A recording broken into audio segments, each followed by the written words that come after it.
Usually when we talk about a museum, there's this expectation of hushed reverence. Oh, absolutely. Like you have to whisper. Right. You walk through these grand marble halls, you stare at old oil paintings behind velvet ropes, and everything is just neatly categorized. Yeah, by century or by artistic movement or whatever pedigree it has. Exactly. Like high art goes in the grand gallery under the skylights, and everyday commercial objects go well, they go in the gift shop. Or just in the trash. Right, in the trash. Mm-hmm. There's this very rigid boundary between the sacred and the mundane. But what if you stepped into a gallery where that boundary was completely obliterated? Just totally gone. Yeah, a place where a masterpiece by Leonardo da Vinci is hanging squarely next to, like, an advertisement for toothpaste. Which sounds completely insane. It sounds chaotic. Where the magnificent architecture of the Roman Empire is displayed on the exact same pedestal as a cartoon mouse. It's just a total collision of culture. But somehow, that absolute collision was engineered into what is probably the most perfect, elegant expression of romance ever created for the American stage. I completely agree.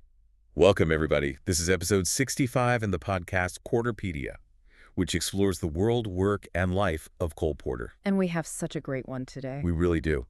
Today, we are dissecting the references dropped in another one of Porter's legendary list songs, the incomparable You're the Top. Which is just a masterpiece. It really is. And, we've already dissected the songs Farming and They Couldn't Compare to You, alongside a few others, and there are many more to come, so I highly encourage you to check those out in the archives. Definitely go listen to those. Also, if you enjoy this type of exploration, you must buy the book Porter-Pedia, which explains every single reference Porter ever dropped across his entire career. And there are a lot of them. Over 2,600 of them.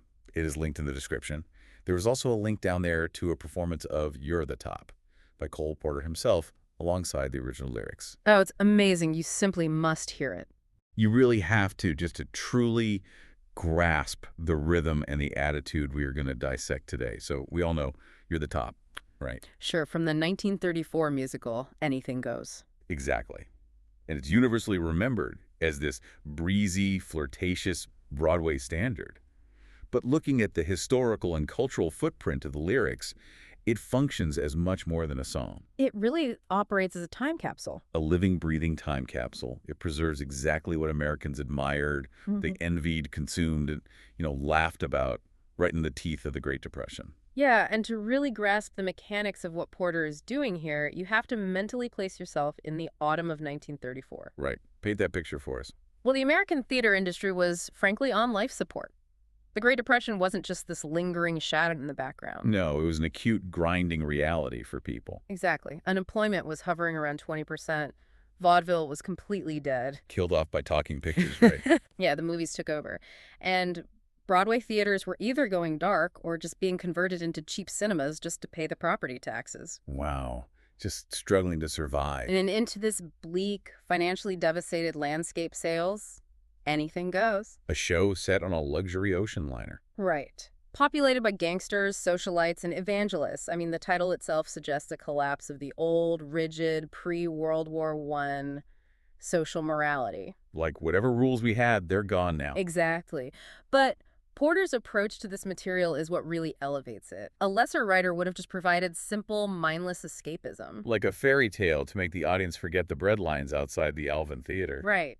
But Porter took a radically different route. He understood that true escapism didn't require pretending the modern world didn't exist. Oh, that's such a good point. Yeah, true escapism was taking the grit, the commerce, and the velocity of the modern world and transforming it into pure, unadulterated style. I want to pause on that distinction because it's vital.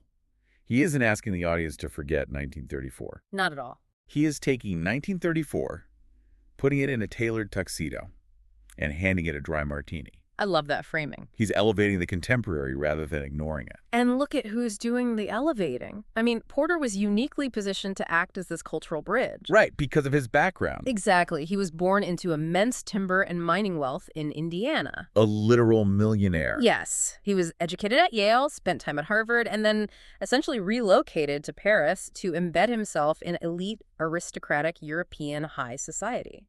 So he really lived that glamorous life. He possessed this incredibly rare, almost frictionless ability to move between the highest echelons of European refinement and the gritty, booming, sharp-elbowed world of American popular entertainment. He wasn't just sitting in a room guessing at what sophistication looked like. No, he was throwing the parties. He was dictating the sophistication. I struggle with this a bit, though. How so? Well, if I am an average New Yorker in 1934, maybe I've taken a massive pay cut. Yeah. Or maybe I'm out of work entirely. Which was very common. Right. And I scraped together a few coins to sit in the balcony. Why am I not furious? You mean at the wealth on stage? Yeah. When some millionaire on stage, written by an actual millionaire, starts singing about the Ritz and Cartier and Napoleon brandy, why didn't the audience view that as an out-of-touch, wealth-flaunting insult? That's a really fair question. Why wasn't there a riot in the theater? Because Porter was actively democratizing the fantasy. Okay, what do you mean by that? He didn't just list unattainable luxury. He placed mass-market American touchstones right alongside the Cartier and the brandy. Okay, the toothpaste and stuff. Exactly. He drops names like Mickey Mouse and Pepsodent toothpaste and cellophane. So he's mixing the cheap with the expensive. Right. And by doing that, he is validating the ordinary audience member's cultural literacy. He is essentially saying, if you know who Mickey Mouse is and you know what the Louvre is, you are part of the club. Oh, wow. That's actually brilliant. By buying a ticket or even just listening to the record on the radio in your living room, you are suddenly part of the in crowd. So to know the references and laugh at the juxtapositions was to prove that you too were modern and sophisticated. Regardless of the balance in your bank account. It was an invitation to participate in glamour, not a barricade keeping you out of it. That makes total sense. It's an inclusionary tactic. Very much so. But there's a persistent myth about Porter that I think we really need to shatter here. The Playboy myth. Yes. The legend is always that he was this louche playboy who would just lounge on a chaise, sip champagne, and casually toss off these brilliant rhyming couplets as if they arrived to him by divine intervention. Right, the effortless genius. But his collected letters and his drafting process reveal a completely different reality.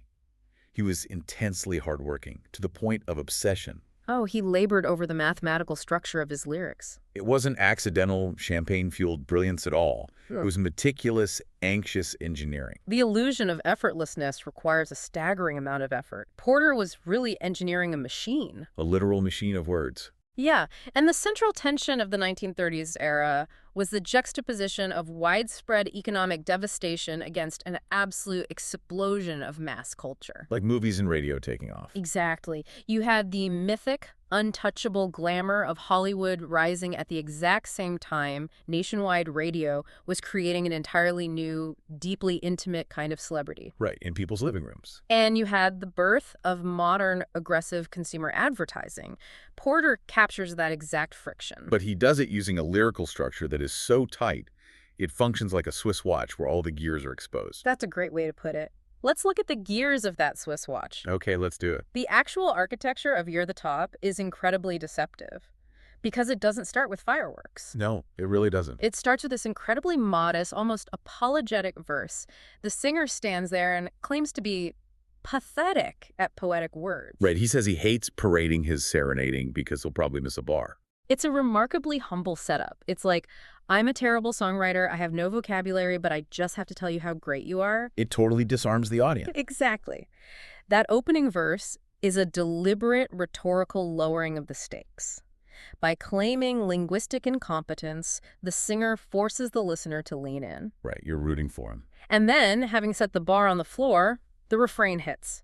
And the refrain operates as a relentless escalation machine. Ooh, right into it. It is driven by short, punchy, declarative praises. You're the top. It's a thesis statement delivered like a physical blow. And then it immediately launches into a rapid-fire sequence of increasingly elaborate, completely disproportionate comparisons. Right, and what makes the machine run isn't just the cultural references, it is the internal rhyme and the rhythmic precision. Let's isolate one of the most famous blocks of lyrics to see that engineering in action. Which one? He writes, "You're the Nile.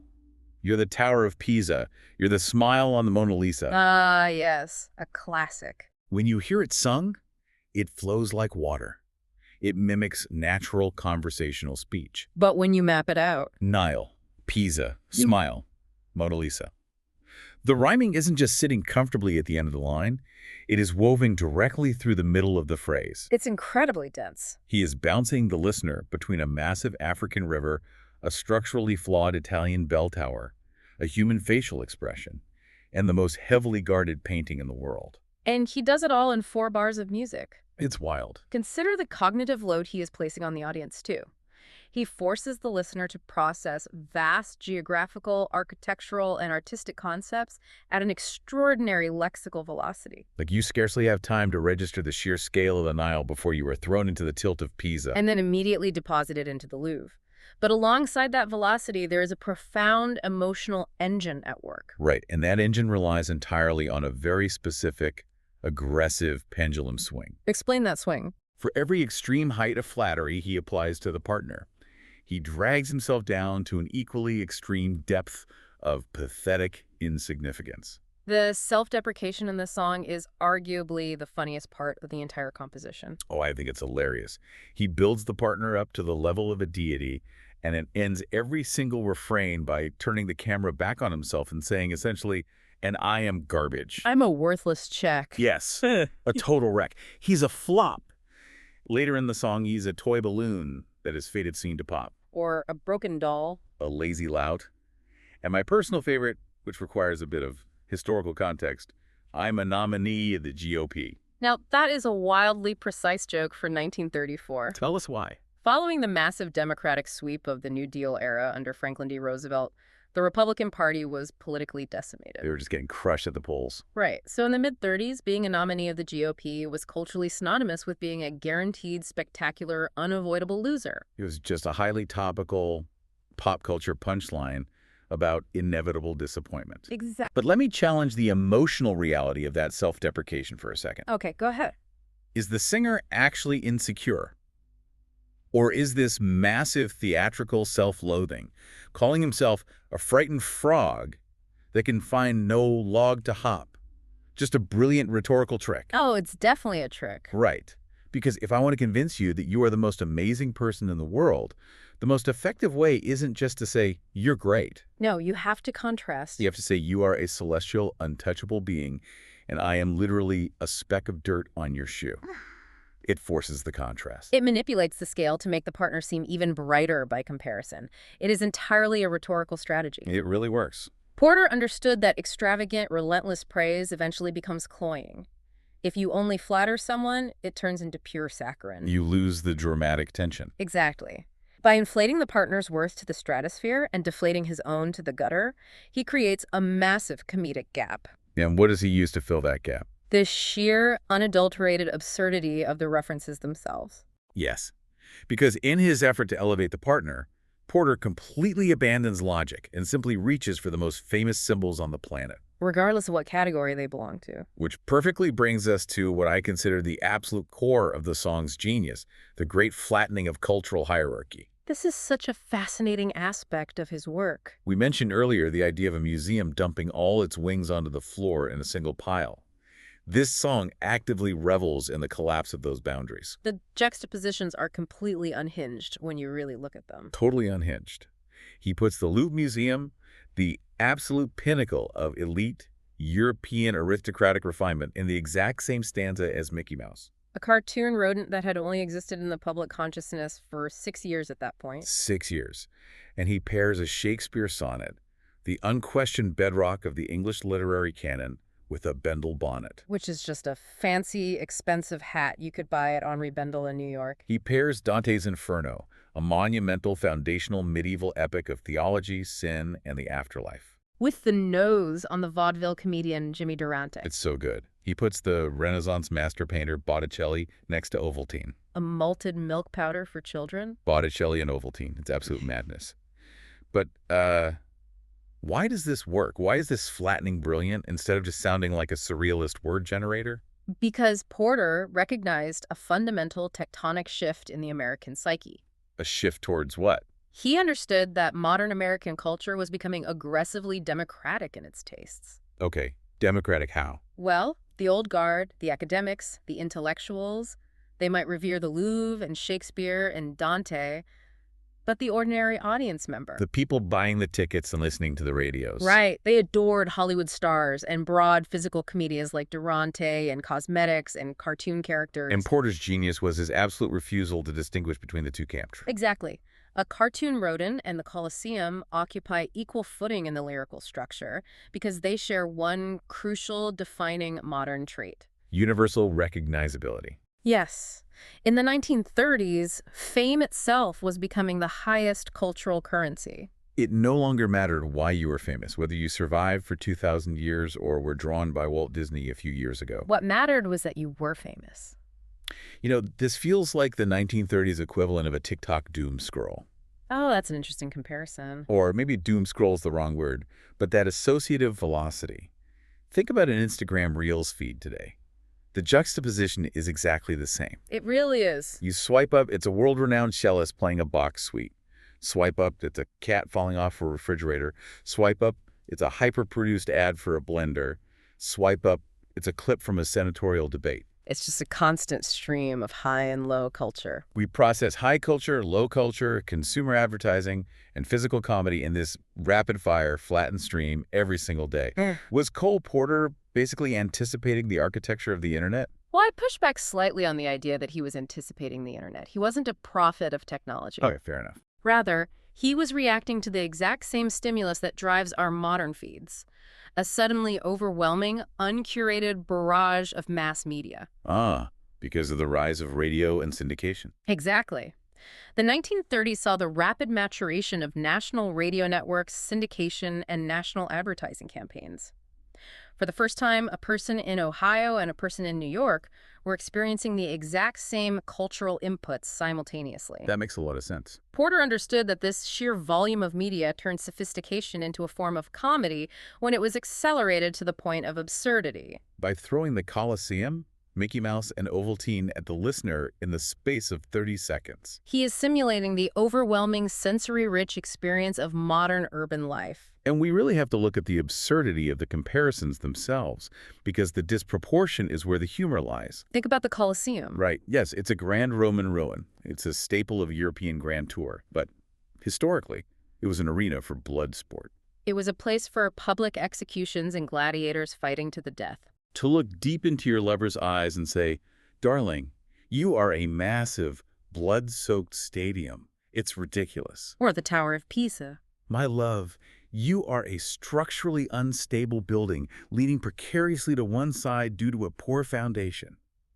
It's an insult. But the musicality is so elegant and the rhyme is so tight that the audience accepts it as the highest form of flattery. The musicality essentially hypnotizes the audience into accepting the false equivalency. And a massive part of that modern urban life he was simulating, and a huge chunk of the lyrical real estate in this song, is dedicated to something that was entirely new to the realm of romantic poetry. The booming world of branded consumer products. Exactly. Porter didn't just name-drop art and architecture. He turned ordinary, off-the-shelf consumer goods into totals of romantic devotion. Love, in the context of "you're the top," literally becomes an act of commercial valuation. He drops brand names with the frequency of an influencer looking for a sponsorship deal. He references Pepsodent, which wasn't just a toothpaste. No, it was a cultural juggernaut, heavily advertised on the radio, famously sponsoring Amos and Andy show. He references arrow collars, which was the absolute pinnacle of polished, aspirational American masculinity. The arrow collar man was an illustration created by J.C. Leyendecker. And he was the handsome, square-jawed ideal that every man was supposed to want to be and every woman was supposed to want to marry. He also talks about a Brewster body. Referring to Brewster and Company, right? Right, the legendary coach builders who made these ultra-luxurious custom Art Deco automobile bodies with flared pontoon fenders for the mega-wealthy. But the commercial inclusion that demands the most scrutiny, I think, is cellophane. Yes! You're cellophane! I think modern listeners hear that and get completely thrown. Today, we think of cellophane as cheap, disposable plastic wrap. Right, you cover a half-eaten casserole with it and throw it in the fridge? Why on earth would the climax of a romantic stanza equate a lover to cheap plastic wrap? Because you have to strip away a century of familiarity. In 1934, cellophane was essentially viewed as magic. Magic? Really? Yes, it was a relatively new, highly popular transparent packaging material produced by DuPont, and it symbolized the absolute cutting edge of technological progress. Wow. Okay. More importantly, it represented hygiene. The 1930s was an era deeply concerned with sanitation, disease, and the grime of industrial cities. That makes sense. Cellophane allowed you to see a product in its pristine state while completely protecting it from the dirt and contamination of the outside world. So to compare someone to cellophane in the mid-30s was to say they were pristine, modern, brilliantly engineered. And untouched by the grime of the Depression, Porter takes industrial packaging material and elevates it to the level of romantic idealism. That is a fascinating psychological read on packaging, but my absolute favorite commercial reference in the song, purely from a theatrical history standpoint, is drumstick lipstick. Oh, this is a great story. The cosmetic company Sharber made this highly specific line of lipsticks that were physically shaped like drumsticks, Yes. and who was one of the primary founders of Sharber. William Gaxton. A Broadway actor who happened to be starring in the original production of Anything Goes.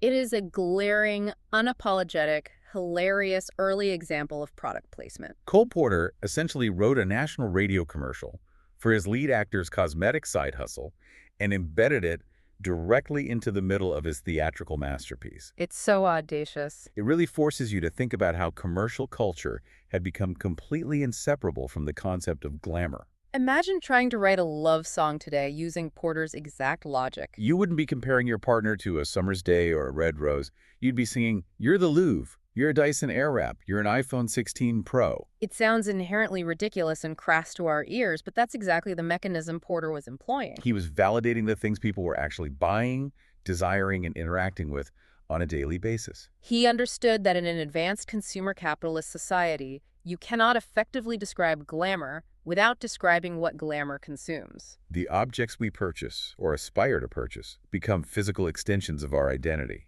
By listing these brands, Porter is mapping the aspirational desires of the American public.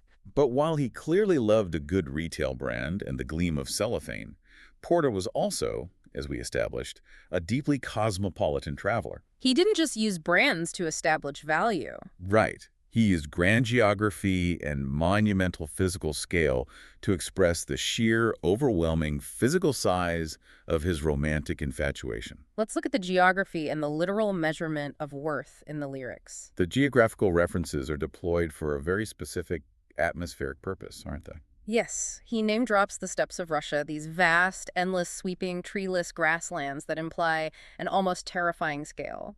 He mentions the Zuider Zee, which was a picturesque, shallow bay in the Netherlands, evoking old-world European charm. He talks about the River Rhine flowing majestically through Europe. And the Tower of Babel, pulling from ancient biblical antiquity to imply something reaching towards the heavens. And he doesn't just stick to landscapes. He gets incredibly specific about measurable, numeric, financial worth. He references the Coolidge dollar, which, again, requires us to look at the financial reality of 1934. During the brutal deflation and economic instability of the 30s, the Coolidge dollar of the 1920s was this intense, nostalgic symbol of booming, pre-crash prosperity. It meant rock-solid stability and unchecked wealth.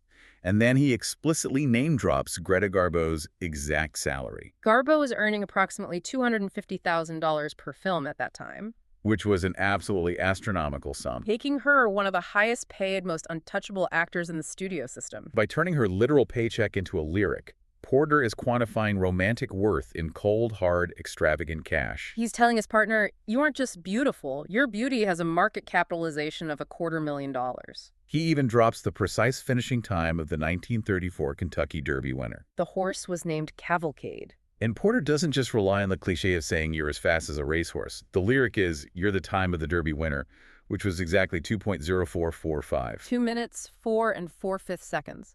The mathematical specificity of that compliment is just insane. But the geographical and monumental reference that carries the most significant historical weight in this section is the dam at Boulder. Right, which we now know as the Hoover Dam. Exactly. Construction on the dam began in 1931, and it officially opened in 1936. So right as this song is hitting Broadway and the radio airwaves, the construction of this dam is dominating the newsreels. In the context of the Depression, this wasn't just a piece of public infrastructure. It was a near-mythic, Herculean triumph of American ambition. It was the conquering of the natural world, taming the violent, unpredictable Colorado River to generate unprecedented amounts of hydroelectric power. It represented hope, mass employment, and a technologically dominant future. But to use it in a love song, "You're the Dam at Boulder," You are literally millions of tons of poured concrete holding back a raging river. He takes this massive, sweaty, industrial public works achievement and turns it into an expression of pure, erotic admiration. It's like looking at someone and saying, your love generates the power of 1,000,000 megawatts.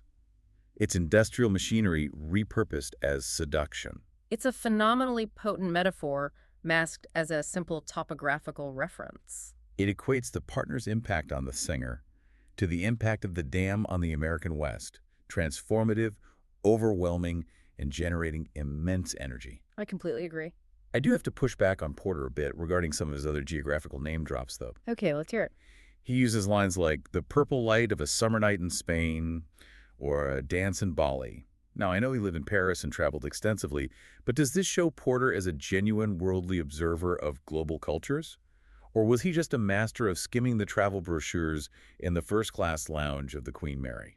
That is a very fair and accurate critique. A lot of this feels like he's trading on cheap, romanticized exoticism rather than authentic cultural experience. Porter often used geography for its sensual, phonetic atmosphere rather than literal, deep cultural engagement. He needed words that sounded exotic, lyrical, and inherently continental. Exactly. Zider Z is a brilliant phrase because the double Z sounds inherently playful, bouncy, and far away.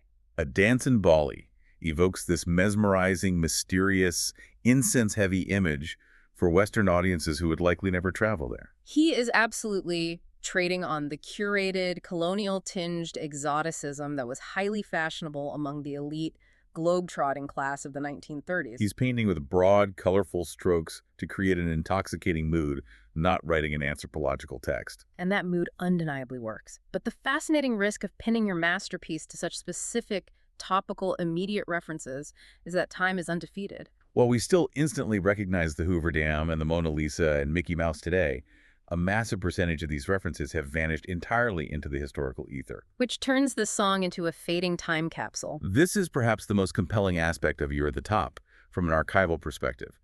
The song functions as a highly accurate, incredibly specific map of cultural literacy in 1934. It preserves not just what Americans admired, but what they confidently assumed everyone else admired. But cultures shift rapidly. Memories fade. The collective consciousness moves on. It's an accidental graveyard of forgotten 1930s celebrities. If we map out the survivors versus the casualties, Mickey Mouse, Fred Astaire, Mae West, they all survive intact. We still know exactly who they are and the specific type of charisma they represent. But then you have lines like, you're a Nathan Panning. Who on earth is Nathan and why is he panning? George Jean Nathan was an incredibly influential, famously sharp-tongued drama critic of the era. He was the kind of critic who could make or break a production with a single sentence. A panning from him, a negative review, was professionally devastating. But to be acknowledged by him at all, even negatively, meant you were a vital part of the cultural conversation. Today, outside of theatrical historians, his name means absolutely nothing to the general public. Or Bishop Manning. William T. Manning was the conservative Episcopal Bishop of New York. He was constantly in the newspapers, often criticizing the moral decay of modern society, including, ironically, the theater. A massive public figure in the 30s, completely erased from modern memory. Or the Whitney stable. That referred to the premier dominant horse racing operation owned by the ultra-wealthy Whitney family. To a 1934 audience, it was instant shorthand for aristocratic, old-money sporting prestige. Now, it just sounds like a generic place to board a horse. But where this really goes off the rails into pure historical comedy is the finale of Act 1. Where Porter just lets loose and abandons elegance for the most absurd references possible. The finale is where the mask of high society sophistication truly slips, and the song devolves into brilliant vaudevillian comedy. We get a reference to the Irish sweepstakes, famously delivered with an exaggerated accent. The foist in the Irish swipstick. The pronunciation is so exaggerated. Sipstick. Why was a lottery ticket considered the height of romance? Because it wasn't just a lottery. It was a massive state-sanctioned lottery based in Dublin that was completely illegal in the United States. But Americans absolutely loved it, and millions bought smuggled tickets through underground networks. It symbolized luck, sudden wealth, and the thrill of forbidden, illicit excitement. And then the ultimate punchline of the song, the character Moon comes in and yells, "You're phenolax." And I have to admit, until I dug into the reference index for this song, I had no idea what phenolax was. Listener, phenolax was an over-the-counter laxative. Cole Porter literally put a commercial laxative into the climax of the greatest love song of the 20th century. It was a very popular brand that contained phenolphthalein, widely used and advertised at the time. To put a literal bowel stimulant at the absolute climax of a breathless catalog of romantic flattery is Porter's ultimate gleeful thumbing of his nose at high society pretension. It completely pops the balloon of romance. It's incredible. And he also does this amazing thing where he casually slangifies untouchable fine art to make a rhyme work. Oh, with the Whistler painting? There's the famous painting by James McNeill Whistler, formerly titled Arrangement in Gray and Black No. 1. Everyone knows it colloquially as Whistler's mother. But Porter, he needs a rhyme for a drama by the playwright Eugene O'Neill.